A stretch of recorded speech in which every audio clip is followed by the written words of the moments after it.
တနည်းအားဖြင့်ပြောရရင်ပြည်သူတွေဒီမိုကရေစီကိုပထမဆုံးအကြိမ်အင်အားအပြည့်နဲ့ကိုယ့်အသက်အန္တရာယ်ကိုတောင်မငဲ့ကွက်ပဲရဲရဲဝံ့ဝံ့တောင်းဆိုခဲ့ပါတယ်။နွေဦးတော်လှန်ရေးနဲ့သမိုင်းအမြင့်သစ်88အရေးတော်ပုံပေါ်ယနေ့ခေတ်လူငယ်တွေရဲ့နားလည်မှု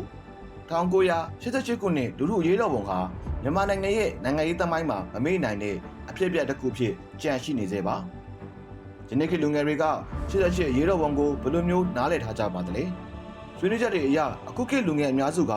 88အရေးတော်ပုံကိုသမိုင်းစာအုပ်ထဲကစာသားတစ်ခုအဖြစ်တင်မမြင်ကြပါဘူး။မြန်မာနိုင်ငံအတွက်နိုင်ငံရေးအပြောင်းလဲဆိုတဲ့မျှော်လင့်ချက်ကိုစတင်ပေးခဲ့တဲ့ဖြစ်ရပ်တစ်ခုလို့လည်းယူဆကြတာပါ။တနည်းအားဖြင့်ပြောရရင်ပြည်သူတွေဒီမိုကရေစီကိုပထမဆုံးအကြိမ်အင်အားအပြည့်နဲ့ကိုယ့်အသက်အန္တရာယ်ကိုတောင်မငဲ့ကွက်ပဲရဲရဲဝံ့ဝံ့တောင်းဆိုခဲ့ပါတယ်။ဒါအပြင်ကျောင်းသားတန်ခါအလုပ်သမားနဲ့တာမန်ပြည်သူအလွှာဆုံးပါဝင်ခဲ့တဲ့ကြီးကျယ်တဲ့လူထုလှုပ်ရှားမှုကြီးအဖြစ်ယုံကြည်ချက်အတွက်ရပ်တည်ခဲ့တာကိုအရင်မျိုးဆက်တွေရဲ့စွန့်လွတ်စွန့်စားမှုအနေနဲ့လေးစားတန်ဖိုးထားကြပါတယ်။ဒါပေမဲ့တစ်ဖက်မှာလည်းယနေ့ခေတ်လူငယ်တွေကသမိုင်းကိုလေးစားအောင်နေမကပဲဝေဖန်ဆန်းစစ်တဲ့မျက်စိနဲ့ပါကြည့်တက်လာကြပါတယ်။88ရေတော်ပုံကိုပြန်လည်သုံးသပ်တဲ့အခါလူထုရဲ့ရည်ရည်မှုနဲ့စွန့်လွတ်လင်းနာခံမှုကိုသာမကပဲအဲဒီချိန်ကဖြစ်ပေါ်ခဲ့တဲ့အားနည်းမှုတွေနဲ့စိန်ခေါ်မှုတွေကိုပါထည့်သွင်းစဉ်းစားကြပါတယ်။ဆွေးနွေးချက်အရ88ရေတော်ပုံကဆရာနာရှင်ကိုစန့်ကျင်တဲ့အနေနဲ့လူထုရဲ့စွမ်းအားကိုစွစွစီစီပြသနိုင်ခဲ့ပေမဲ့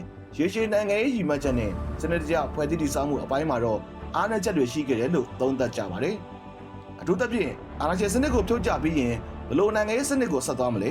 ဘလို့လမ်းကြောင်းနဲ့ရှေ့ဆက်မလဲဆိုတဲ့နေရာမှာရှင်းလင်းတဲ့ဘုံသဘောတူညီချက်နဲ့ရေရှည်မဟာဗျူဟာတွေကိုညီညွတ်စွာမချမှတ်ခဲ့နိုင်တာကိုထောက်ပြကြပါတယ်။ဒါ့အပြင်နိုင်ငံရေးပြည်ငြိမ်တဲ့ကာလမှာတချို့နေရာတွေမှာဖြစ်ပွားခဲ့တဲ့လူရဲမှုခိုးမှုပစ္စည်းဖြတ်စည်းမှုတွေဟာအရေးတော်ပုံရဲ့မူလရည်ရွယ်ချက်ကိုတမင်ပြပြစေခဲ့တာဟာလှုပ်ရှားမှုကြီးကြောင့်မဟုတ်ပဲအချင်းတွေကိုအခွင့်ကောင်းယူပြီးကိုကြိုးရှာခဲ့ကြတဲ့လူတချို့ရဲ့လုံရက်လို့လည်းရှုမြင်ကြပါတယ်။ဒါကြောင့်လူငယ်တွေအတွက်88ရေတော်ပုံဆိုတာသမိုင်းကိုအပြစ်တင်ဝေဖန်ဖို့မဟုတ်ပါဘူး။လူလူလှုပ်ရှားမှုတစ်ခုအောင်မြင်ဖို့ဆိုတာလူရင်းအားတစ်ခုတည်းနဲ့မလုံလောက်ပဲရင်းတဲ့နိုင်ငံရေးရည်မှန်းချက်ဘုံသဘောတူညီချက်နဲ့ရေရှည်မဟာဗျူဟာတွေရှိဖို့လည်းအရေးကြီးတယ်လို့သင်ခန်းစာရခဲ့တာပါ။အနာဂတ်လူလူလှုပ်ရှားမှုတွေပုံမခိုင်မာအောင်မြင်စေဖို့အတွက်ဘလို့အားနည်းချက်တွေကိုပြင်ဆင်ပြီးဘလို့သင်ခန်းစာတွေယူရမလဲဆိုတာကိုပြန်လည်သိသိစေတဲ့အဖို့တန်သမိုင်းမတန်ကြီးတစ်ခုအဖြစ်ရှုမြင်နေကြတာဖြစ်ပါတယ်။